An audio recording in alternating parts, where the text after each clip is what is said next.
자, 시작을 합시다. 성부와 성자와 성령으로 아멘. 하늘에 계신 우리 아버지 이름이 거룩히 빛나시며 아버지 나라가 오시며 아버지 뜻이 하늘에서와 같이 땅에서도 이루어지소서. 오늘 저희에게 일용할 양식을 주시고 저희에게 잘못한 일을 저희가 용서하오니 저희 죄를 용서하시고 저희를 유혹에 빠지지 않게 하시고 악에서 구하소서. 아멘. 은총이 가득하신 마리아님 기뻐하소서. 주님께서 함께 계시니 이는 주님의 복되시며 태중의 아들 예수님 또한 복되시나이다. 천주의 성모 마리아님, 이제와 저희 죽을 때에 저희 죄인을 위하여 빌어주소서. 아멘. 영광의 성부와 성자와 성령께 처음과 같이 이제와 항상 영원히. 아멘. 성부와 성자와 성령 이름으로 아멘. 반갑습니다. 예, 지난 시간에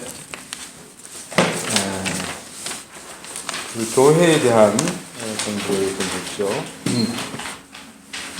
교회가 뭐냐? 교회는 보통 우리가 성당이라고 칭하기도 하는데 사실 성당이라고 할 때는 교회 건물을 이야기하는 장소적인 그런 개념이고, 교회라 할 때는 사람을 중심으로 하는 개념이다.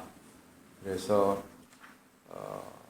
우리 개인 한 사람, 세례받은 사람 한 사람 한 사람이 교회이고 또 그 가정이 교회이고 우리가 그 신자들 모여서 집회하는 그 성당에서 집회하는 그 집회가 교회고 뭐 그런 이제 개념이라는 거죠. 그래서 이 교회라는 개념은 신학적으로는 하느님 백성 전체를 뜻하기도 하고 세례받은 모든 사람들이 집합체, 하느님 백성 이렇게 하고 또 그리스도의 신비체라고 합니다. 그리스도의 신비체, 그리스도의 몸이다, 신비로운 몸이다. 우리 사람 몸이 여러 지체로 구성되어 있듯이 우리 신자들이 모두 세례받은 모든 사람들이 교회의 부분을 다 또 형성하기도 한다. 그래서 교회 안에는 여러 직무가 있다. 머리 역할 하는 사람이 있는가 하면은 눈 역할, 코, 귀 역할, 또 우리 박양나님처럼 손가락, 때 역할, 그지? 뭐 여러 가지 역할들을 이제 다 하면서 그리스도의 신비체, 그리스도의 그 몸을 구성한다. 그래서 그리스도의 신비체다. 이제 이런 개념을 쓰기도 합니다. 그리고 이 교회는 네 가지를 이야기했죠, 그죠? 교회는 하나인 교회다. 하나인 교회고, 또 거룩한 교회이고, 그 다음에 공본된 교회, 가톨릭적인 공본된 교회이고, 사도로부터 이어오는 교회다. 베드로 사도를 1대 교황님으로 해서 지금 266대 교황님까지 내려와 있는 사도로부터 이어 내려오는 정통 교회다. 그렇게 가톨릭 교회에 대한 이야기를 했습니다. 그리고 교회의 사명은 한마디로는 선교에 있는데, 선교라는 개념이 그냥 종교를 퍼뜨리는 것, 그것이 선교의 원래 개념이 아니라, 선교라는 개념은 예수님께서 마지막 유언에 남겼듯이 내 스스로 그리스도인으로 살면서 그리스도인으로 사는 그 기쁨을, 내가 들은 복음의 기쁨을 다른 사람들에게 나누어줘야 되는 이런 개념이 이제 선교다. 그런 이야기죠. 이 선교의 사명, 이 사명을 하기 위해서는 세 가지 방법론이 있는데, 그것은 바로 예수님의 세 가지 직분, 예수님께서 하신 것처럼 한다는 거죠. 예수님이 수행하신 예언자로서의 역할, 사도로서의 역할, 왕으로서의 역할, 그 역할을 우리도 같이 함으로써 그 선교 사명에 동참할 수 있게 된다. 그 이야기죠. 그래서 예언자직은 다른 것이 아니라 뭐 점령이 뭘 예언하는 개념이 아니라 예언자는 하나님의 말씀을 또 하나님의 뜻을 알아듣고 그것을 실행하는 사람, 그것을 전해주는 사람을 뜻하기 때문에 실제로 복음을 말과 행동으로 내가 한 기도 들은 것을 말과 행동으로 보여주는 것, 이것이 이제 우리 그리스도교 신자로서의 예언자직에 참여하는 그런 거다 말씀드렸고, 그리고 사제식에 참여한다는 것은 가령 미사 성제에 있어서 예수님이 미사 성제의 이제 주인공이시지만 우리 모두가 함께 그 참여함으로써 그 제사를 완성을 한다는 거죠. 그래서 그런 성사에 함께 참여함으로 해서 그리스도 사역에 참여하면서 우리 스스로가 이제 거룩한 사람으로 변해간다는 거죠. 그리고 왕직은 우리가 임금이 되겠다는 그런 세속적인 의미에서 임금이 되겠다는 그런 왕직이 아니라 다스리는 직분, 그리스도와 함께 다스리는 직분은 그리스도와 함께 섬기는 직분이라는 거죠. 섬기는 직분. 함께 다른 사람을 더 섬기고 보살피고 도움을 주고 하는 이런 삶을 삶으로써 그리스도의 왕직에 참여하게 된다. 그리고 이렇게 말과 행동으로 복음을 선포하고 교회 안에서 전례와 성사를 통해서 그 안에서 우리의 거룩함의 삶을 함께 살아가고 또 다른 사람을 이웃을 겸손을 다해서 섬김으로 해서 우리에게 주어진 교회에 주어진 선교 사명을 수행하게 된다. 우리 그리스도교 신자들이 살아가는 방식이 이제 그런 방식으로 살아가게 된다는 거죠. 우리 교회에서는 성모님과 성인들을 공경하는데 이것이 이제 개신교 같은 데에서는 사람을 공경하냐 이제 이런 이제 관점에서 많이 보는데 그런 것이 아니라 우리는 이제 하나님을 섬기는 이런 개념에 있어서는 흠숭지례라 합니다. 흠숭의 예를 드리는 것이고 사람을 공경하는 것은 공경지례다 이렇게 해서 좀 구분을 하죠. 우리가 사람을 우리 부모님을 공경해야 되는 것도 당연한 것이고 그죠. 그렇듯이 예수님께서 사신 것처럼 그 그리스도 신자로서 삶을 충실히 살았던 사람들, 그런 사람들을 우리는 이미 성인으로 거룩한 사람으로 공경을 한다는 거죠. 그들을 우리 모델로 삼기 위해서죠. 그래서 교회 안에서 많은 훌륭히 산 그리스도 신자들을 성인으로 받들고 그들로 섬기면서 그들이 이미 하나님 나라에서 우리를 위해서 기도해주고 그래서 우리가 더 성화될 수 있도록 해주신다고 우리 믿고 있는 거죠. 그래서 그들에게 의지하면서 같이 기도하면서 또 그들의 모범을 본받는 그런 의미에서 성인들을 공경하는데 특히 성모 마리아에 대한 공경은 우리가 구체적으로 고백하고 있는 예수님을 낳아주신 어머니 또 예수님을 잉태할 정도로 모든 여인들 중에서 가장 순수하고 깨끗한 영혼의 소유자인 그 어머니에 대한 공경을 드리는 거죠. 그래서 그 어머니가 없었더라면 그 마리아가 없었더라면 예수님이 이 세상에 오시지 않았을 것이고 그래서 우리가 하나님의 자녀가 될 수 있는 기회도 없었을 거니까 그 성모님에 대한 감사와 그리고 공경을 바치는 것이고 또 그 어머니를 통해서 우리가 직접 하나님께 청하지 못하는 것도 함께 어머니로서의 정을 갖고 어머니에게 도움을 청하고 하는 이런 기도를 한다는 거죠. 그래서 흠숭지례가 아니라 공경지례를 바치고 있다. 그런 말씀드렸습니다. 이것도 다 시험 본다고 했습니다. 그죠? 그래서 이제 우리가 공부할 것 중에 남은 이제 부분이 이제 중요한 신앙 교리에 대한 그 공부는 이제 좀 다 했고, 이제 교회 안에서 실제적으로 이제 살아가기 위한 이제 미사 전례와 성사에 대한 이야기를 이제 해야 됩니다. 아까 그 우리가 교회의 선교 사명에 동참하기 위한 세 가지 직분을 이야기했잖아요. 그죠? 세 가지 직분 중에서 우리를 거룩하게 만들어주고 우리를 성화시키는 이런 그 직분이 뭐라고 했어요?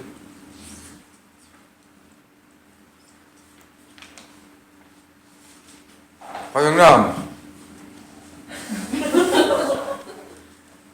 왕직, 사제직, 예언직 중에서 어떤 거예요?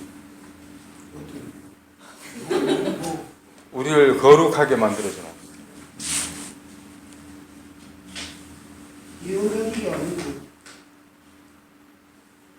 예언자직은 우리의 말과 행동으로 우리가 하나님께로부터 받은 그 기쁜 소식을 잘 전하는 것이고, 그죠? 그 다음, 사제직은 미사와 성사, 이런 걸 통해서 우리가 예수님의 거룩한 사제의 직분에 참여하는 거죠. 그래서 이 성사에 대한, 미사와 성사에 대한 이야기는 바로 이 사제직과 관련되어 있는 부분을 볼 수 있겠죠. 우리 교회에서는 미사 성대를 제일 중요한 것으로 보고 있습니다. 그 이유는 예수님께서 직접 돌아가시기 전에 세우신 그 예식이고, 그 예식을 지금도 세상 끝날까지 이제 재현을 하고 있는 거죠. 예수님께서 최후 만찬을 저희들과 함께 하시면서 했던 것을 떠올리면서 다시 한번 예수님의 마지막 우리에게 남기신 유언도 생각하고, 그 예수님께서 이 나를 기억해서 이 예를 행하라고 하신 그대로 그 예식을 지금도 하고 있는 것, 이것이 미사 성제입니다. 그것이 바로 어떻게 보면은 예수님께서 우리에게 남겨주신 하나님께 바치는 우리 제사라고 할까요? 제사 예식이다, 이렇게 볼 수 있겠죠. 그래서 이 예식을 우리 그리스도 신자들은 매 주일과 대축일에는 의무적으로 봉헌을 하고, 다른 날도 가급적 기회가 되는 대로 자주 이제 참여하도록 이제 권하고 있죠. 왜냐하면 예수님께서 남기신 마지막 이 예식을 우리 같이 참여함으로 해서 우리가 이제 예수님과 한 형제가 되고, 또 한 형제임을, 또 그리스도의 몸과 피를 우리가 받아 모심을 해서 그리스도가 하나가 되는, 또 우리가 하나 될 뿐 아니라 우리 받아 모신 모든 사람들이 한 형제 자매가 되는 이 의식을 계속해서 하는 거죠. 그래서 우리가 이런 걸 함으로 해서 우리도 모르는 사이에 하나가 되어가고 일치되어가고 한 형제로 되어간다는 거죠. 그래서 이것을 자주 하면 할수록 이제 더 이제 그런 의미에서 예수님을 닮아가고 우리 예수님 안에서 한 형제임을 우리 스스로가 더 느끼게 되니까 더 거룩하게 변해간다, 그렇게 볼 수 있겠죠. 그래서 이 세례를 받고 나서도 우리 주일 미사도 제대로 안 하는 일부 몰지각한 신자들도 있습니다. 뭐 여러 가지 이유가 있죠, 그죠? 뭐 직장을 핑계로 그럴 수도 있고. 그래서 사실 오늘날 현대인들에게 있어서 이제 주일의 의무가 참 어려워요. 그 옛날에는 주일은 무조건 쉬는 날, 이런 개념이 되어지는데, 현대의 삶이 워낙 복잡다단해지다 보니까 어떤 사람들은 주일날 일해야 되는 사람, 오히려 주일날 더 일하는 것이 많은 사람들을 쉬게 해주기 위해서, 잘 쉴 수 있도록 하기 위해서 봉사하는 그런 의미에서도 주말에 일하는 사람들이 많습니다. 그죠? 가령 운전하는 분들, 이런 분들, 교통서비스 이런 쪽으로 일하는 사람 같은 경우는 오히려 주말에 더 바쁠 수가 있는 거죠, 그죠? 그래서 우리 직장도 마찬가지입니다. 우리 생활시설 같은 데서는 빨간 글자가 따로 있을 수가 없죠. 계속 돌아가면서 근무를 해야 되니까 어떤 때는 주말에 쉴 수 있지만 어떤 때는 쉬지 못하고 내가 또 근무를 해줘야 되고 이런 상황들이 항상 발생하니까 실제로 현대인들에게 주의를 의무적으로 지켜야 한다는 것이 굉장히 어려운 부분이죠. 그래서 교회에서는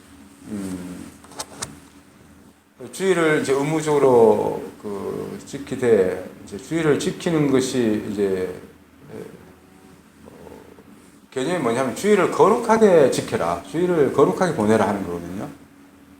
주의를 의미 있는 날로 보내라 그 이야기입니다. 사실은 의미 있는 날로 보내는 가장 좋은 방법 중에 첫 번째로 가는 것이 미사 성제다 하는 겁니다. 왜냐하면 그리스도 신자라서 내가 한 주일을 살고 나서 한 주간 동안 내가 받은 은혜에 대해서 감사드리고 또 내가 부족했던 것에 대해서 용서도 청하고 또 매일 봤으면 좋겠는데 매일 보지 못하는 우리 한 형제 자매들을 일주일에 한 번이라도 같이 만나서 이 기쁨을 나누고 또 그러므로 해서 또 한 주간을 살아갈 힘을 또 얻게 되고 이런 어떤 것이 이제 주일 미사의 개념이죠. 그래서 이 주일 미사를 주일날 같은 날 그렇게 모이자는 거죠. 같이 모여서 그런 친교를 같이 나누고 같이 하나님께 감사 기도도 드리고 찬양도 드리고 또 용서도 청하고 또 다른 형제자매들이 열심히 산 모습 보면서 또 힘을 얻어가지고 또 한 주간 또 열심히 살 힘도 얻고 하고 이걸 하기 위해서는 가능한 주일 미사를 의무적으로 이제 지키도록 만들고 있는 겁니다. 그래서 이걸 하고 나서 뭐 다른 것을 이제 하면서 주일을 더 의미 있게 이제 보내라 그런 이야기거든요. 왜냐하면 주일은 말 그대로 주님의 날이기 때문에 나의 날이 아니라 주님의 날이거든요. 우리에게서는 일반인들에게는 그냥 일요일이지만 우리 그리스도 신자에서는 일요일이 없고 주일입니다. 주일. 주님의 날이라는 거죠. 내 날이 아니라 주님의 날이기 때문에 그 날은 주님께 봉헌해야 하는 날. 봉헌을 어떻게 할 거냐. 그 중에 가장 좋은 방법이 미사성제가 있고 또 다른 기도도 할 수 있고 또 다른 사람을 돕는 일, 다른 사람들에게 주님을 알리는 일, 말과 행동으로 힘이 되시는 일. 뭐 이런 일들을 함으로써 그 날을 주님의 날로 가장 거룩하게 보낼 수 있다 하는 거죠. 그 중에서 주일 미사를 하는 것이 첫 번째다. 그렇게 해서 주일 미사를 강조하고 있는 겁니다. 근데 불가피하게 이 주일 미사를 못할 경우 어떻게 해야 되냐. 이것이 우리 지역교회법으로 명시를 해놓고 있습니다, 사실은. 그래가지고 그렇지만 이거 남용할까봐 함부로 이야기를 안 하죠. 그걸 자꾸 이용할까봐 아예.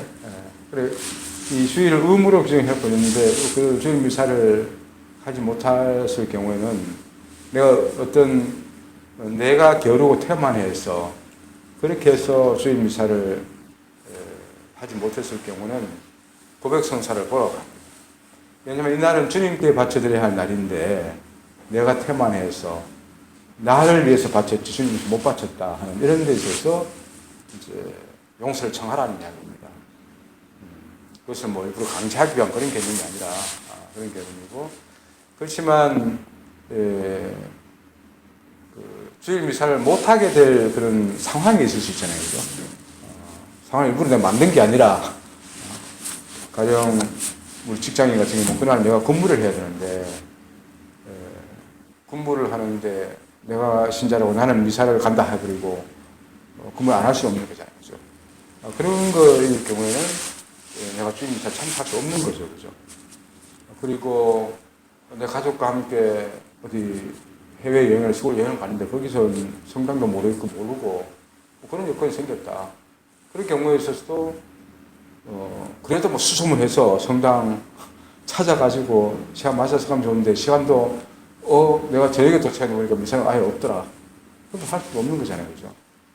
여건상 아예 할 수 없는 상황이 됐을 경우에 이제 어떻게 할 거냐 이제 하는데 그럴 경우는 아까도 말씀드렸지만 주일 미사를 꼭 해야 된다는 개념이 아니라 주일을 거룩하게 보내는 것이 초점이기 때문에 주님의 날로 보내는 초점이기 때문에 그날 대신 내가 묵주기도 5단을 대신해서 바친다든가 기도로서 주님의 날이고 주님께 돌리는 날로서 미사는 비록 못했지만 그렇게 바친다든가 아니면 그날 미사 독서와 복음을 갖다가 읽고 내가 묵상한다든가 뭐 다른 뭐 주님의 기도를 보통 대송이라고 하는데 예수님 나이를 생각하면서 33번 바치고 뭐 그렇게 하는 그런 관례들이 있는데 그렇게 해서 대신 내가 미사를 못 갔던 대신에 주님께 이런 기도를 내가 바치겠다 기도를 바친다든가 이런 걸 통해서 주일의 의무를 대신 할 수가 있습니다. 그렇게 하고 나면 그것 때문에 또 성사를 봐야 되고 그런 게 아니에요. 근데 그렇게 해도 된다 해놓으면은 미사는 안 나오고 이제 맨날 놀러 가가지고는 그걸로 때우려고 막 하는 이런 이제 박영남 같은 충분히 그런 꼼수를 고해 성사 보면 신부님들도 경찰에 신고합니다. 왜 신고해? 왜? 내가 나쁜 짓을 저질렀다고 고해 성사한테 그건 절대로 못하게 돼. 그렇게 하면 그 신부님 파면이에요, 파면. 남의 죄를 누설하게 되면 신부님은 파면되게 돼요. 그래서 그건 못하게 돼요. 아예. 뭐 몰래 할 수 있겠지 싶어도 몰래 했으면 자기 양심 문제이기 때문에 그건 파문이에요, 파문. 그래서 신부님들은 고해서에서 들었던 이야기를 누구의 누수를 하면 그 자체로서 더 큰 죄를 짓게 되는 거예요. 그래서 못하게 돼요.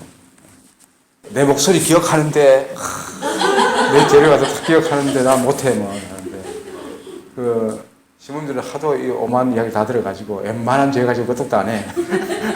그러니까 그런 걱정할 필요 없고 나보다 더 큰 죄이 훨씬 많아. 그러니까 그렇게 생각하면 그러니까 하는데 우리는 인간적으로 그렇게 생각하지 그죠.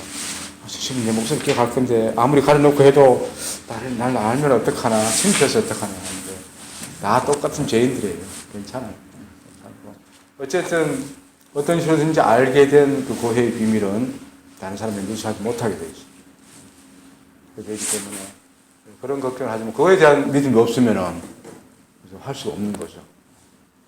그래서 옛날에 뭐 그런 문제들도 있었죠. 이제 살인자 같은 경우도 성사를 이제 보는 경우가 있는 거죠.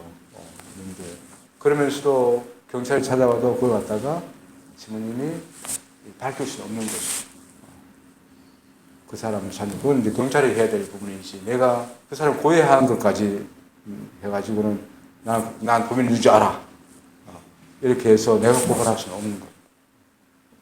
그게 뭐 영화 같은 데도 그런 장면이 좀 나오기도 하고 그러는 고해 성사는 이제 그런 좀 나중에 성사에 대한 이야기를 또 하겠지만 어쨌든 그 주일을 거룩하게 지내라는 이야기 이 이야기에 있어서 첫 번째로 가능하면 주일 미사를 하라는 거예요.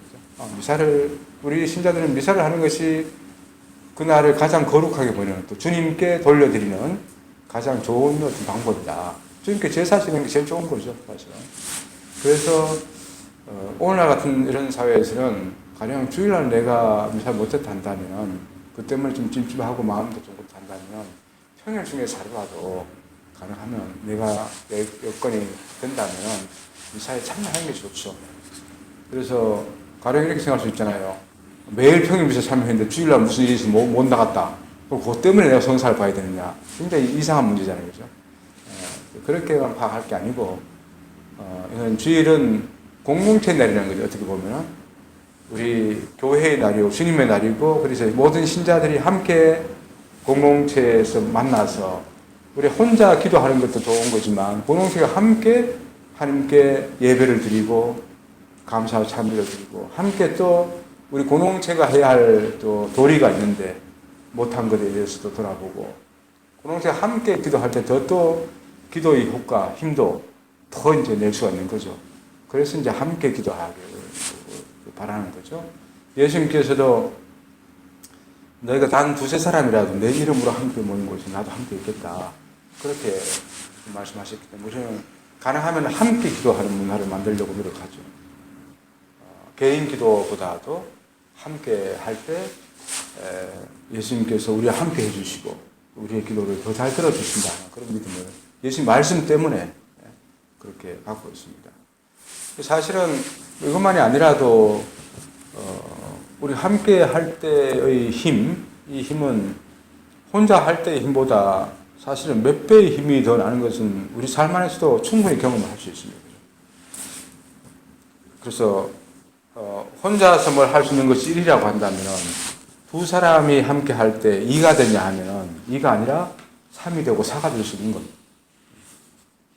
3명이 하게 될 때 그럼 1 더하기 1 더하기 3이 나오냐 하면 그게 아니라 5도 나오고 8도 나오고 이렇게 될 수 있다는 거거든요. 그래서 어떻게 보면은 우리 함께의 개념은 그냥 1 더하기 1 더하기 1의 개념이 아니라 항상 그 숫자의 뭐 적업성이랄까? 뭐 그렇게 오히려 확장돼 나간다고도 이야기해요. 힘의 그 증가가. 그래서 2명이 하면은 2의 제곱이 되니까 4가 되는 거죠. 그죠? 3명이 하면 3의 제곱이 되니까 8이 되고. 그죠? 9가? 3의 제곱 9인가? 그런가? 그럼 4의 제곱 얼마지? 16 맞습니까? 그래서 4명이 하면 4가 아니라 16까지도 이렇게 분명하거든요. 그 옛날에는 초능력에 대한 이야기를 하면서 우리나라에도 그 초능력자인 유리겔라라는 사람이 온 적이 있었어요. 혹시 여러분 기억해요? 네, 유리겔라라는 사람이 와가지고 그 양반이 초능력을 이제 시험을 보이는데 많은 사람의 그 기가 모이면 모일수록 더 큰 이제 그 능력을 발휘할 수 있다 하는 것 같다. 실제로 이제 재현해 보이고 그렇게도 한 적이 있습니다. 그래서 그때 뭐 한 것 중에서 내가 기억하기로는 모든 사람이 TV를 바라보고 있다면 그 양반 거기 참여한 사람 아니라 TV를 바라보면서도 그 사람은 같이 마음을 모으는 거예요. 가야기 숟가락을 구부러져라 갖다 같이 이 양반하고 같이 다들 길을 모아서 하니까 즉 구부러져버려요. 믿거나 말거나 같지만 실제로 이제 그런 어떤 힘이 생길 수 있다는 거고, 우리가 이제 대중 집회 같은 걸 많이 하잖아요, 그죠? 대중 집회, 우리 촛불 집회 이런 걸 보면 이런 것이 사실 혼자서 할 때는 아무 힘도 없는 거죠. 그 다수의 사람이 한 목소리로 하나에 대해서 그 이야기할 때 굉장한 힘이 생기죠. 그래서 우리가 좋은 지향으로 한 가지에서 같이 기도할 때는 그 기도가 우리 개인이 기도할 때보다 훨씬 더 큰 힘을 발휘하는 겁니다. 그래서 가정 안에서도 가족이 가능하면 같이 기도하기를 이제 그 이야기하는 이유도 거기에 있습니다. 우리 가정을 위해서도 뭐 내가 혼자 기도하는 것보다도 가족 식구들이 모여서 같은 지향을 갖고 이것을 위해서 같이 기도하자 해서 같이 한 마음을 모아서 손잡고 기도하면은 그 힘은 단순히 가족 식구 숫자만이 아니라 그보다 훨씬 더 큰 힘을 발휘한다는 겁니다. 그래서 우리가 가능하면은 함께 기도하는 연습을 자꾸 해야 돼요. 자꾸 해서 그래서 지향을 가능한 건 분명히 할 필요가 있거든요. 함께 기도하지만 마음이 다 분산되어 있으면 그죠? 그 힘이 뭐 하신 거 아니잖아요. 그래서 지향을 오늘은 뭐를 위해서 우리 함께 기도하자. 그러면 그 지향으로 기도해야 되는 거예요. 이제 많은 우리 신자들이 가장 많이 바치는 기도가 묵주 기도가 있는데, 그죠? 하나 이제 습관처럼 돼가지고 어떤 사람은 특히 할머니 같은 경우는 받지는 연사야. 저 물 좀 가져온다 연사야. 저 서투권 좀 봐라 연사야. 이 지향을 놓고 집중하는 것이 아니라 사실은 그냥 기도는 한다고 하는데 오만 이제 잡생각을 다 하는 거죠. 오만일 관여 다 하고 뭐 이렇게 하면서 했다 이제 이렇게 생각하는데 이런 것보다도 기도를 많이 하는 개념보다도 짧게 하더라도 함께 한 지향을 갖고 탁 모아서 이렇게 기도하는 이런 훈련을 잘 할 필요가 있다고 생각돼요. 그래야만 우리 마음도 같이 모으는 게 되거든요. 마음이 모아지면은 서로가 그렇게 편해지고 서로가 서로에게 고마워하게 돼요. 가능하면 손을 가족 같으면 손을 같이 잡고 기도하는 방법이 굉장히 좋습니다. 그래서 같이 마음과 마음이 통하게 되잖아요, 그죠? 통하면서 그냥 이렇게 해서 그냥 기도만 하는 거하고 손을 잡고 기도하는 거 완전히 다릅니다. 그러면 우리의 소망들이 같이 전달돼가지고 같이 힘을 이제 발휘하게 되거든요. 그래서 기도하는 이런 방식도 굉장히 중요하고 함께하는 그 방식 굉장히 중요하다는 거죠. 그리고 어떤 사람들은 함께 기도하는 것을 별로 좋아하지 않고 이제 홀로 기도하기를 좋아하는 사람들이 있어요. 물론 개인의 고민이나 문제 이런 것 때문에 혼자 기도해야 할 경우도 있지만 혼자서 오히려 이제 중요한 문제가 있으면 있을수록 우리 다른 사람에게도 기도를 부탁하는 그런 것이 좋아요. 내가 아무리 기도한다 하더라도 내 문제 내가 해결 못해요. 그럼 다른 사람에게 기도를 부탁하는 거죠. 해가지고 내가 이런 문제 때문에 좀 기도하고 있는데 같이 좀 기도해줘. 좋은 친구고 좋은 우리 같은 형제 자매라면 그럼 기꺼이 내가 해줄게요. 그렇게 해야 되는 거죠. 우리 가령 이제 미사에서 이제 미사 지향을 넣잖아요, 그죠? 넣으면서 신부님에게 찾아가서 이제 이 지향으로 미사를 좀 드려주십시오 하고 부탁하는 겁니다, 그죠? 그럼 바로 이 미사 성제를 주례하는 그 신부님이 더 정성을 모아서 기도해 줄 수 있고 그 지향이 모든 신자들과 함께 지향으로 마치게 된다는 거죠. 그래서 내 혼자 기도하면 기도할 수 있어요. 기도할 수 있는데 가령 우리 어머니 기일인데 어머니를 위해서 기도하고 싶다. 내 혼자 기도해도 되죠. 되지만 이제 미사를 부탁을 하면은 그 신부님과 모든 신자들이 함께 그 지향으로 기도를 해줄 수 있기 때문에 내 혼자 바친 것보다 훨씬 더 큰 기도가 된다는 거죠. 그래서 다른 사람에게 기도를 부탁하는. 우리는 주로 이제 미사에서 이제 그렇게 기도를 많이 하죠. 그렇게 하고 그거 아니어도 내가 좀 정말 부탁하고 싶은 나의 사정도 잘 알고 나의 어려움을 함께 동참해 줄 수 있다고 생각하는 사람이 그 사람에게 기도를 좀 부탁할 필요가 있죠. 좀 이런 일이 있는데 이걸 위해서 가령 내 아들이 내 딸이 큰 대사를 준비하고 있다, 시험을 준비하고 있고 아니면 건강이 지금 수술을 해야 되고 이런 우리가 어떤 그런 중요한 일 앞에서 우리가 걱정만 하고 있지 사실은 어떻게 해줘야 될지도 모르겠고 불안하고 그렇잖아요. 그럴 때 다른 사람에게 함께 기도를 청하는 거죠. 청해서 오늘 우리 딸이 이런 시험을 보는데 이 시험 떨지 않고 잘 볼 수 있도록 같이 기도해 주라. 부탁하면 부탁할 수 좋은 겁니다. 그 자체가. 돈 드는 것도 아니고 말만 하면 돼. 말만 하면 돼. 그래서 내 혼자 끙끙 하는 것보다는 함께 우리가 같은 교회잖아요. 우리 신자들은 다 교회입니다. 그 자체가 교회이기 때문에 모든 사람이 그 기도로서 서로 우리 통공 이야기 했잖아요. 그죠? 공을 나눈다 했잖아요. 서로에게 서로의 힘이 되줄 수가 있어요. 그런 의미에서 나 혼자 고민하기보다는 다른 사람에게 항상 열어놓고 좋은 일이든 좋지 않은 일이든지 기도를 함께 청하고 이런 습관이 된다면 나는 기도 잘 못하는데 그게 자랑 아니잖아요. 그죠? 그래서 기도 못한다 그 이야기를 많이 해요. 하는데 내 기도 못하면 기도 잘하는 사람 힘을 빌으면 돼. 그죠? 다른 사람 기도 좀 해달라고 하면 돼요. 그리고 다른 사람이 필요할 때 나도 좀 해주면 되고 그렇게 내가 할 수 있는 부분을 해주면 되고 그럼 내 혼자의 공로가 아니라 그 많은 사람들이 공로로서 기도가 이루어지는 거예요.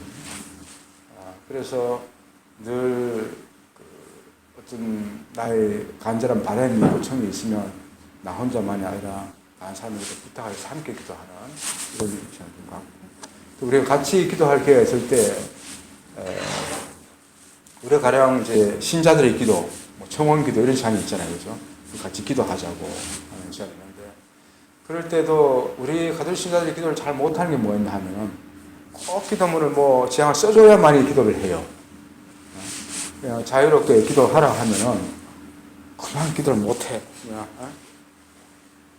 그냥 단순하면 되거든요. 단순하게 내가 지금 나 자신이나 우리 가족을 위해서는 물론이고 이 사회를 바라보면서 세상을 바라보면서 또 주위에 우리 직장에 누구를 바라보면서 작은 힘이 좀 돼줬으면 좋겠다 하는 게 있다면 그 지향을 하면 돼요. 그 지향을 우리 내놓는 거예요. 공동체 앞에 우리 박영남을 위해서는 기도했으면 좋겠다. 예를 들면 요즘 술 먹고 자꾸 막 이사가 간다. 그래서 건강하게 정말 저 술을 끊고 건강할 수 있도록 그래서 하나님도 잘 섬기고 다른 이웃들에게 더 큰 힘이 되는 그런 멋진 영남이 좋겠다. 우리 영남이 있으면 기도하자. 이 지향을 내놓으면 돼요. 내놓으면 같이 그 지향으로 그래 주님 정말 영남에게 그런 좀 능력을 주고 그런 용기를 좀 달라고 마음으로 같이 동참해 줄 수 있잖아요. 그죠? 그럼 훌륭한 기도가 되는 거예요. 그 자체가. 그래서 기도를 어렵게 생각하지 말고 항상 함께 내놓는다. 그러면 어떤 지향이라도 괜찮아요. 그건 뭐 말맞으로 이상하게 하느님 뭐 어떻고 저쩌고 하면서 멋지게 멋들어지게 해서 이야기해야만이 하나님께서 잘 들어주시는 기도라고 그렇게 착각하기 쉽잖아요. 그래서 제가 가끔 저도 이제 개신교 목사님이나 권사님, 장로님 이런 분들 많이 아는데 이분들하고 같이 이제 식사라도 하게 되면 어떨 때는 또 기도를 하겠다 해. 식사 전 기도를 하시겠다고 해. 그러면 하시라고 하면 바깥 놓고는 5분을 합니다. 5분은 해. 저 천지 창조부터 이 세상 창조주셔서 감사드리고요. 이 좋은 날 주셔서 감사드리고 어떻고부터 하면서 아이고 오늘 오상선 스님이 보내주셔서 감사드리고 그냥 밥이나 먹자 하면 되는데 엄한 그런 거 하는 것 이렇게 출출 문장 막 한 5분 정도 할 수 있어야 기도 잘하는 사람 이렇게 이제 이야기를 많이 해요. 그러면 이제 그 옆에 있던 이제 권사님 부인이 이제 쿡쿡 찔러 신부님 앞에서 그런 이제 우리는 이제 감사하는 마음의 표현이잖아요. 표현인데 그 지향을 단순하게 내놓는 것이 굉장히 중요해요. 많은 말을 하는 것이 중요한 것이 아니라 예수님도 그러는 거죠. 너희 기도할 때 이방인들처럼 많은 말을 하지 마라. 많은 말 한다고 하나님 들어주신 거 아니다. 그 빈말이야 다. 하나님께서 기가 먼 것도 아니고. 그죠? 그래서 정말 우리가 바라는 뭔지를 명확하게 내놓고 우리 함께 그 마음으로 같은 지향을 갖고 하나님께 청을 하느냐 이 문제죠. 그러면 그 기도는 좋은 기도가 되고 하나님께서 함께 하시면서 그래 거기에 대해서 어떤 응답을 내려주시고 하는데 우리 스스로 그냥 기도를 멋지게 잘했다 많이 했다 하고 스스로 만족하고 있을 뿐이지 실제로는 하나님께서 들어주신 것이 아닐 수도 있는 이런 것입니다. 어쨌든 우리 교회 안에서 제일 중요한 것이 미사성제라고 이제 이야기를 합니다.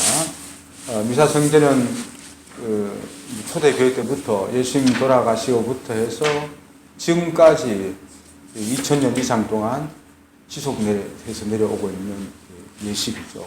제사 예식입니다. 이 예식은 물론 이제 예식의 틀은 그대로 남아 있지만 방법이나 내용에 있어서는 조금씩 바뀐 것들이 있습니다. 있고 특히 1965년도부터 시작된 제2차 바티칸 공회에서 그 이전까지는 전 세계가 똑같은 미사를 했거든요. 라틴어로 다 미사를 해가지고 한국에서도 무조건 라틴어 미사를 했고 그래서 신자들도 뭐 하는지 못 알아듣고 그냥 참여만 했던 이런 거였죠. 그래서 현대화를 하면서 각 나라 말로 교회 공식 언어가 라틴어밖에 없었어요. 1965년도 공회 이후에 이제 전례 개혁이 되면서 각 나라 말로 번역돼서 그 말로 이제 바칠 수 있게 됐죠. 그렇게 되고 예식도 옛날에는 좀 더 길었었는데 워낙 현대들이 바쁘다 보니까 이제 예식을 좀 줄였죠. 줄여가지고 한 시간 내로는 다 그렇게 정리될 수 있도록 그렇게 하고, 그 안에서 크게 두 가지 부류로 나누는데, 말씀의 전례 부분과 성찬의 전례 부분, 이 두 부분을 나누고 있습니다. 그래서 이 말씀의 전례에서는 미사를 시작하면서 우리 자신이 이 예식에 잘 참여할 수 있도록 마음의 준비를 한 시간부터 먼저 갖고, 그래서 혹시 우리가 이 미사 성제를 통해서 이제 예수님을 우리 몸에 뭔가 많이 모셔야 되는데, 그 모실 정도로 우리가 맑고 깨끗한 상태가 되어 있는지를 점검하는 거죠. 점검하면서 우리 자신이 그 맑고 깨끗하지 못한 부분이 있으면 고백을 하고, 그에 대한 용서를 청하고, 용서를 받고 나서 깨끗한 상태가 되어서 이제 주님께서 들려주신 말씀을 듣습니다. 말씀을 듣고, 그 말씀에 따른 해설로서의 강론도 듣고, 그리고 나서 예수님께서 제정하신 그 예식을, 예수님께서 빵을 나눠주시고 또 포도주를 나눠주신 그 저희 만찬 때의 예식을 그대로 재현을 하면서 우리도 예수님의 몸과 피를 받아 모시는 거죠. 예수님을 우리 몸 안에 받아 모시면서 이제는 내가 사는 것이 아니고 예수님께서 내 안에 들어와셔서 그 힘으로 내가 살겠습니다 하는 그런 마음으로 또 하루를 살고 하는 거죠. 이게 이제 미사성제입니다. 첫 번째 가장 중요한 우리 예식으로 보고 있고, 그 외에 이제 교회에서는 7가지 성사를 이야기해요. 성사. 거룩한 이제 일이죠. 거룩한 일. 미사성제가 가장 중요한 거룩한 일이고, 그 외에 이제 7가지를 이제 성사, 거룩한 이라는 7성사라고 합니다. 7공주가 아니고 7성사. 그 7가지 성사를 얘기하는데, 첫 번째로 이제 이걸 준비하고 있는 세례성사, 하나님의 자녀로 태어나게 해주는 그 성사를 세례성사입니다. 그 세례성사와 더불어서 그 다음으로 받게 되는 성사가 견진성사라요. 견진성사. 견진성사는 세례성사가 하나님 자녀로 태어나는 거라면, 이제 견진성사는 교회의 사람으로 태어나는 이제 그런 예식이죠. 더 이제 아기가 아니라 아기로 태어났으면 이제는 교회 안에서 성인이 되는 과정, 이런 과정으로서 이 견진성사를 통해서 이제는 내가 하나님 자녀가 됐을 뿐 아니라 내가 이제 그리스도교를 다른 사람에게 전해줄 수 있는, 복음의 기쁨을 또 전해줄 수 있는 그런 사람이 되는 과정, 이 과정을 예식으로 하는 것을 견진성사라고 합니다. 그래서 옛날에는 이 세례성사와 이 견진성사를 같은 날 받기도 했어요. 받게 됐는데 요즘은 좀 떼어서 하죠. 떼어서 하는데, 세례성사는 기본적으로 어떤 신분이든지 다 베풀 수 있게 되어 있고, 견진성사는 주교님이 직접 하는 것을 전제를 하고 있습니다. 다만 주교님이 특별한 경우에는 신부님들에게 위임을 할 수가 있어요. 그런데 그 견진성사를 할 때는 주교님이 오셔서 이제 성사를 직접 하는 그런 경우가 많습니다. 그리고 미사성제에 포함되어 있지만 성체성사, 미사성제 안에서 예수님의 우리가 봉헌한 빵과 포도주를 사제의 손을 거쳐서 거룩한 예식을 통해 가지고 예수님 몸과 피로 성체와 성혈로 변화시켜서 그것을 받아 모시는 성사. 미사성제 안에서 항상 포함되어 있는 것이 성체성사죠. 그래서 그 성체성사. 이 성사는 거룩한 일이기 때문에 이것이 우리를 거룩하게 만들어주는 도구가 되는 걸 이야기합니다. 그래서 세례성사는 그 성사를 통해서 우리가 하나님의 자녀가 되게 만들어주니까 새로 태어나게 만들어주는 성사이기 때문에 굉장히 거룩한 성사되는 거고, 견진성사는 우리 성령을 듬뿍 받아서 그 성령의 지난번에 말씀드렸듯이 7가지 은혜를 통해서 9가지 열매를 맺어갈 수 있도록 우리에게 힘을 부어넣어주는 성사, 그 성사가 이제 견진성사고, 성세성사는 예수님 몸과 피를 우리가 받아 모심을 해서 그 힘으로 살아갈 수 있게 만들어주는 그 성사, 그 성제성사가 있습니다. 그리고 우리가 그 받게 되는 성사 중에 하나가 병자성사가 있습니다. 병자성사는 우리가 이 세상 삶 살다가 큰 병에 걸릴 수가 있잖아요. 큰 병에 걸렸을 경우에 같이 그 병에서 나을 수 있도록 기도해 주는 예식이 병자성사입니다. 일반적으로는 이제 죽음을 앞둔 그런 신자에게 베푸는 성사이기도 하죠. 그래서 우리 어르신들 같은 경우는 돌아가시기 전에 다 이제 병자성사를 받게 되죠. 그 치유의 목적도 있고, 뭐 치유가 되지 않는다 하더라도 이 성사를 받고 돌아가시는 경우에 있어서는 이제 그 성사의 은총으로 병중에 있지만도 더 거룩한 상태가 되어서 하나님께로 가게 된다 하는 그런 믿음을 갖고 있는 거죠. 그래서 우리 이 성사를 임종 전에 받는 성사를 옛날에는 종부성사 이렇게 부르게 했어요. 종부성사, 마지막에 이제 붙인 성사다 이런 개념이었는데, 사실 이 개념은 한 부분일 뿐이고 병자들을 위해서 기도해주고 치유를 위해서 낫게 해다 함께 기도해주는 예식을 이야기합니다. 그래서 이 예식은 돌아가시기 직전만이 아니라 우리가 병원에 입원했을 때나 이제 큰 중병에 걸려서 치유되지 못할 수도 있다는 어떤 그런 어떤 있을 때 함께 기도해 주는 예식을 볼 수 있겠죠. 이런 예식을 할 때 사제가 집중하지만도 가족과 또 이제 지인들이 함께 참여해서 같이 기도해 주는 것이 기도 효과를 위해서도 좋다고 볼 수 있겠죠. 그 다음에 이런 것 중에 성사 중에 하나가 혼인성사가 있습니다. 혼인성사. 혼인성사는 남녀의 결합을 축복해주는 성사죠. 그래서 우리 그리스도교 신자라면 결혼을 할 때 그냥 사회 결혼만 하면 되는 게 아니라 교회 안에서 하나님의 공적인 축복을 받는 성사를 고용을 해야 됩니다. 이게 이제 혼인성사죠.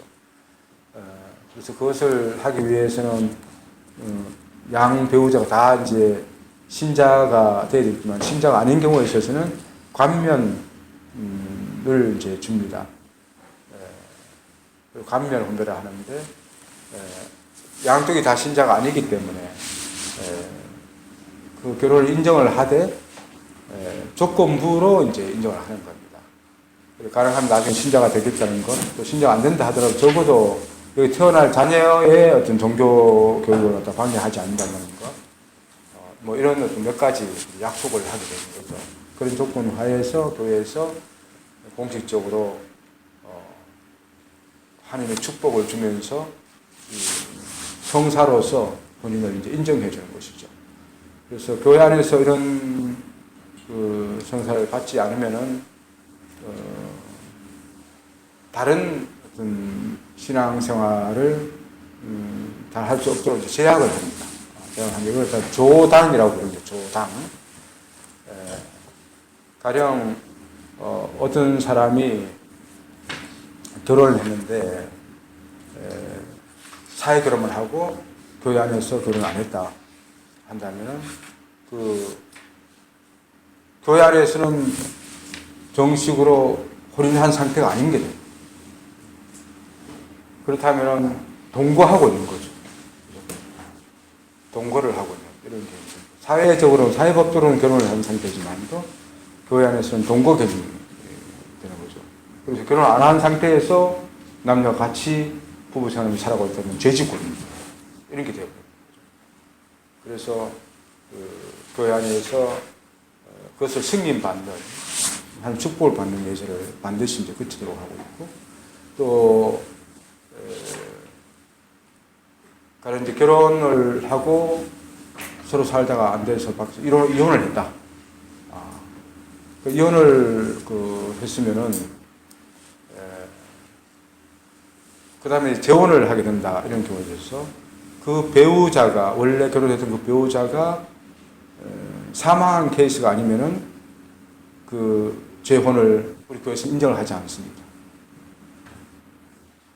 왜냐하면은 결혼을 하나님께서 맺어주신 건데 이것은 영원한 거죠. 죽음이 갈라놓지 않은 이상은 못 갈라놓는다고.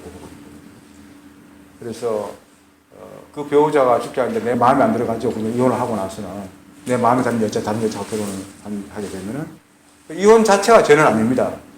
이혼 자체는 별거 할 수 있고 이혼을 할 수 있는데 다른 사람과 결혼하는 순간 죄가 되는 거죠. 아직 배우자가 살아있는 상태. 사회법적으로 이혼이 됐다 하더라도 교회 법적으로는 이혼이 안 되는 겁니다. 어쨌든 부부로서 있는 건데 재혼을 한다면 여기는 이혼이 안 된 상태인데 또 다른 사람하고 첩을 들어줄 사람을 맞춰야 되잖아요. 그거는 이제 안 되게 됩니다. 이런 경우가 있습니다. 그래서 조금 현대에서는 뭐가 복잡하냐. 좀 요즘 이혼이 뭐 대세인데 이혼이 대세인데 교회에서 그런까지 관여하냐 뭐 이랬는데 우리 교회에서는 결혼 생활을 하나님께서 주신 특별한 축복으로 바라보고 있기 때문에 그 축복 안에서 물론 어려움도 많이 있을 수 있죠, 그죠? 어려움도 있을 수 있지만 하나님께서 맺어주신 거라는 거, 그것을 믿고 부부가 최선을 다해서 살도록 바라는 거죠. 그걸 이제 그런 마음으로 하나님께서 맺으신 생각을 처음부터 하게 된다면은 두 사람이 연습으로 뭐 결혼을 하듯이 하진 않겠죠, 그죠? 정말 어떤 어려움이 와도 어려움도 함께 견뎌내고 함께 극복해 나가는 이런 이제 과정으로 가게 될 건데, 오늘날 이제 사회 결혼의 좀 문제점 그런 게 있죠. 마음에 안 들면 언제든지 뭐 파토 낼 수 있다는 이런 사고가 너무 확장되다 보니까 이혼을 이제 밥 먹듯이 쉽게 하고, 이 사람하고 결혼했다가 금방 헤어지고 다른 사람하고 결혼하고, 뭐 또 연예인들 같은 경우는 뭐 몇 번씩 결혼한 사람도 있잖아요. 한데 뭐 이런 것이 어떻게 보면은 젊은 사람들에게 뭐 당연한 듯이 괜찮다는 듯이 이제 자꾸 이렇게 인식해지는데, 우리 가톨릭 교회에서는 굉장히 보수적인 입장을 취하고 있는 거죠. 이런 결혼 문화에 있어서. 그건 아니다. 그건 하나님께서 원하시는 방식이 아니라는 거죠. 우리 좋을 대로 마음대로 부부 이혼을 함부로 파토내고 또 다른 인연 잡고 놓고 하는 것은 하나님께서 바라시는 바가 아니다. 그래서 혼인 성사로 축복을 받은 것은 하나님께서 맺어주신 것이고, 또 많은 사람들 앞에서 공적으로 이제 한 약속이잖아요. 공적인 약속을 사적으로 우리가 파기한다고 파기되는 게 아니다는 겁니다. 그래서 우리 성사의 중요성은 거기 있는 거예요. 이건 교회가 공식적으로 집행하는 것이기 때문에 공식적인 예식이 사적으로 파기될 수 있는 것은 아니라는 그런 의식을 가질 필요가 있는 겁니다. 그래서 세례도 마찬가지인데, 세례도 하나님과 맺은 공적인 계약이죠. 하나님께서 이런 조건 하에서 네가 교회 들어온다면 내가 받아주겠다, 이런 그 약속이었고, 나도 그렇게 한다면은 당신 자녀로 열심히 살겠습니다 하는 이런 계약 관계가 형성되는 예식이잖아요.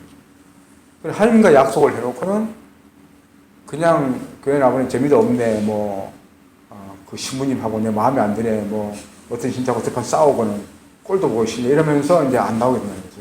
이게 사적인 관계잖아요, 그죠? 이거는 공적으로 내가 하나님과 약속의 관계인데, 이건 공적인 관계인데, 이것이 문제가 되는 것이 아니라 사적인 관계로 그걸 파토내는 이런 것은 그 자체가 잘못된 거죠.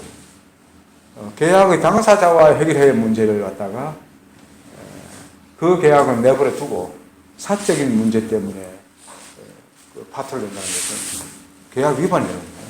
잘못 생각하고 있는 거죠. 성사에 대해서는 늘 그래서 신중해야 되고, 그래서 우리 가톨릭 교회에서는 이 입교 절차도 이렇게 좀 까다롭게 하고 있는 거죠. 하고 있는 것이, 이것도 무조건 그냥 가톨 신자들에서 그냥 물 부어가지고 그냥 성사 주면 된다, 이게 아니라 이건 인격적으로 하나님과 개인 간의 공적인 약속이다. 그리고 그것이 내가 이해돼야 되고 내가 그런 약속을 하겠습니다고 고백해야 되는 것이지 그냥 내가 물부으니까 네 그냥 진짜 해 이렇게 해서는 안 된다는 이야기. 그래서 이제 많은 종교들이 뭐 불교도 그렇죠. 뭐 절에 나가면 그냥 그 불교 신도라고 해요 그냥. 개신교도 아주 쉽게 받아줍니다 생각보다는. 우리 교회 나오라고 해서 나오면 돼요. 나오면 물론 뭐 거기서 세례 과정을 하기 위해서 뭐 학습이 있고 거기서 배우고 하는 과정들도 있지만도 내가 진짜 되겠다는데 다 환영하지 그걸 가지고 문제시하는 것이 아닌 거죠. 근데 우리 가톨릭 교회에서는 너 뭐 저리 문이 높아 배부른 소리 하네. 내가 가겠다면 받아줘야 되지 뭐 교리를 배우라는 둥 그것도 6개월 이상 뭐 해야 된다는 둥 열심히 안 하면은 뭐 안 받아주겠다는 둥 요즘 세상에 배째라 하네 이렇게 들릴 수 있지만 교회의 그런 입장은 이것이 하나님과의 공적인 약속이기 때문에 그 개인이 책임져야 할 정도로 제대로 알고 그죠? 우리가 살려고 하는 것이 뭐가 잘못해 분명히 알고 그렇게 살면 하나님께서 당신을 교회에 받아들이고 하나님의 자녀로서 만들어 주신다는 거고 우리 모두 한 형제가 되는 걸 받아들이는 거잖아요. 그죠? 우리 집안 식구로 받아들인 건데 그걸 함부로 받아들여서는 안 되죠. 사실은. 그죠? 그래서 그런 의지가 있는 사람을 받아들인다는 거죠. 그래서 아주 신중하게 그걸 또 준비를 잘하고 본인도 그런 의지가 있으면 분명하게 그 전까지 어떤 삶을 살았지 그건 문제가 되지 않습니다. 그죠? 그건 되지 않지만 적어도 우리 하나님 자녀를 살기 위해서는 이렇게 살 생각을 해야 된다.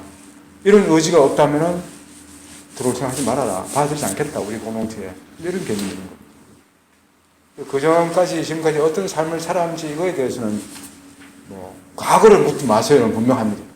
그다음 미래를 묻겠습니다. 미래에 어떻게 살 것인에 대한 약속은 받아내겠습니다.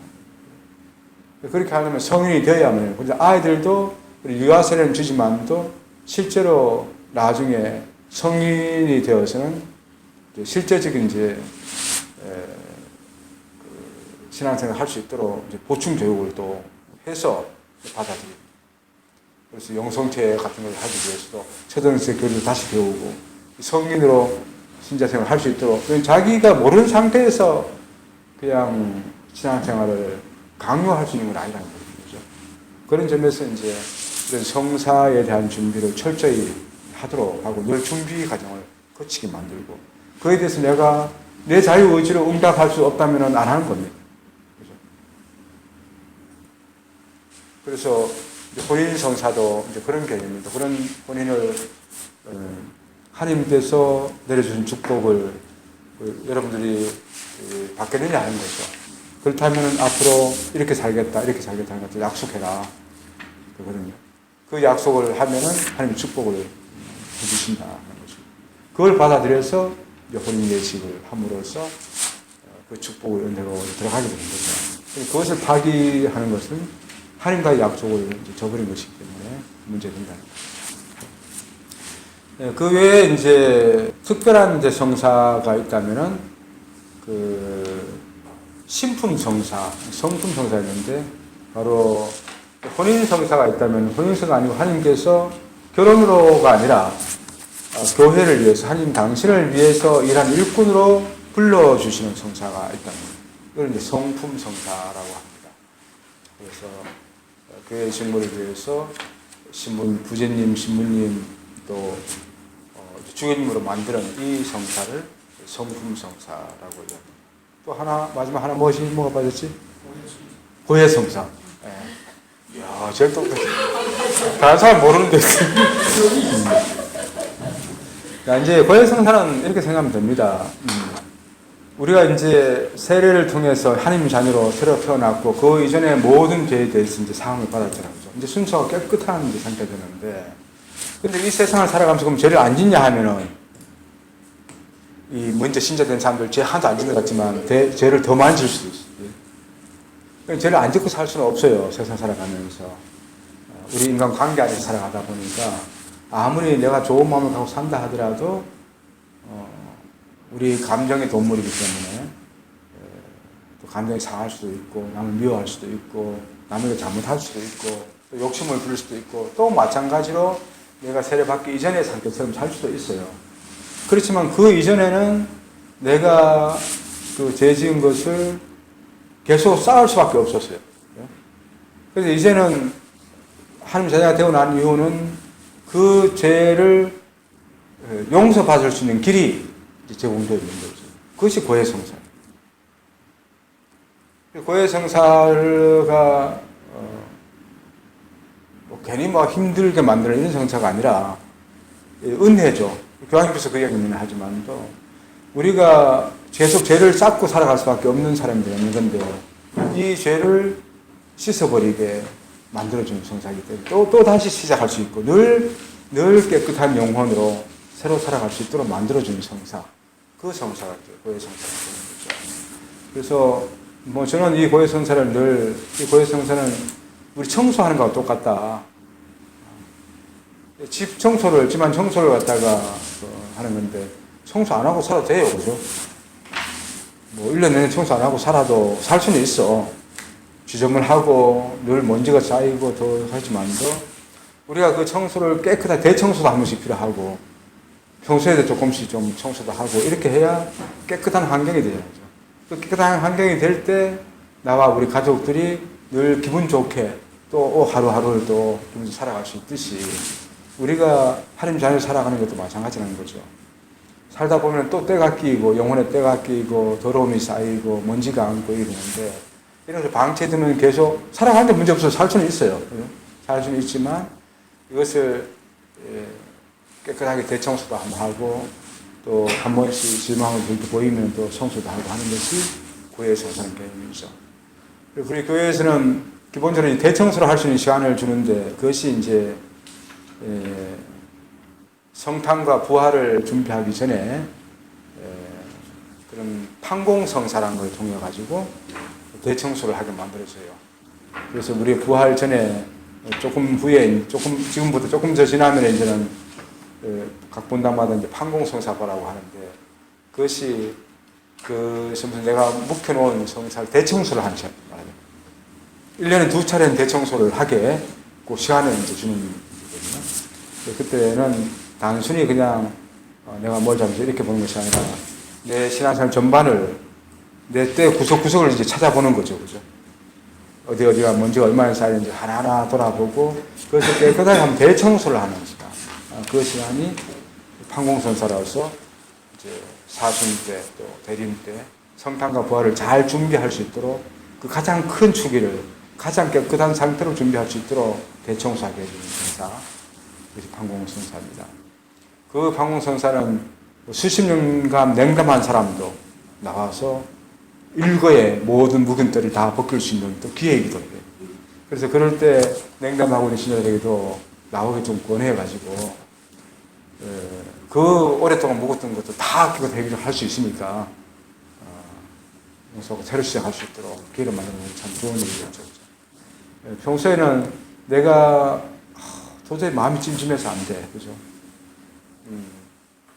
내 자신 때문에 나의 그 죄와 내 자신이 갖고 있는 약점 때문에 그럴 수도 있고 내가 다른 사람에게 잘못한 거라든가 누구하고 싸웠다든가 뭐 부모님에게도 내가 효도해야 못할 걸 했다든가 뭐 이런 것 때문에 내 마음이 찝찝하잖아요. 그죠? 마음이 찝찝할 경우는 성사를 보는 게 제일 좋아요. 이게 청소예요. 그런 게 아니고 그죠? 그래서 무슨 대죄를 꼭 지어가지고 내가 사람을 뭐 좁혀서 죽였겠어요. 그죠? 그건 아니잖아요. 아니어도 내 마음이 찝찝하면 그 상태가 내 영혼이 맑지 않다는 거죠. 그렇죠? 그럴 때 성사를 통해서 제 마음이 지금 이런 거기 때문에 무겁습니다. 이거에 대해서 내가 지나보니까 이런 것이 내가 잘못한 게 있네요. 이거에 대해서 용서를 청한다면 그래서 깨끗하게 씻어버릴 수 있으면 그것이 해방되고 새로운 이제 시작을 또 할 수 있는 거죠. 이게 이제 고해 성사입니다. 이런 7가지 성사를 통해서 우리는 더 거룩함의 길로 더 깨끗한 영혼으로서 살아가는 하나님의 자녀가 되는 그런 어떤 그것을 제시해 주고 있다는 거죠. 이 성사를 잘 활용하는 것이 우리 신자로서 거룩하게 살아갈 수 있는 길이다. 그렇게 할 수 있겠죠. 네, 오늘 여기까지만 좀 하고 다음 차례 성사에 대해서 의문사항이나 이런 걸 하나하나 좀 더 짚어보면서 성사에 대한 공부를 마무리하도록 하겠습니다. 영광이 성부와 성자와 성령께 전과 같이 이제와 항상 영원히 아멘. 성부와 성자와 성령으로 아멘. 수고하셨습니다.